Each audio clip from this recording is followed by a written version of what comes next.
Here we divide 342 by 2 in long division method. So 2 times 1 means 2. On subtracting we get 1.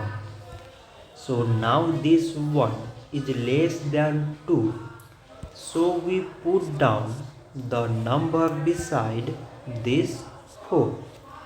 So it became 14 and 2 times 7 means 14. On subtracting we get 0.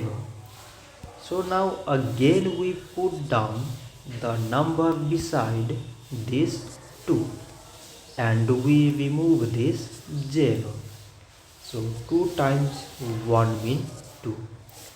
On subtracting we get 0.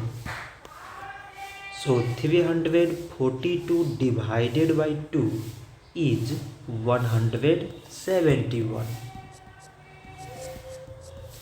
So this much for today and thanks for watching.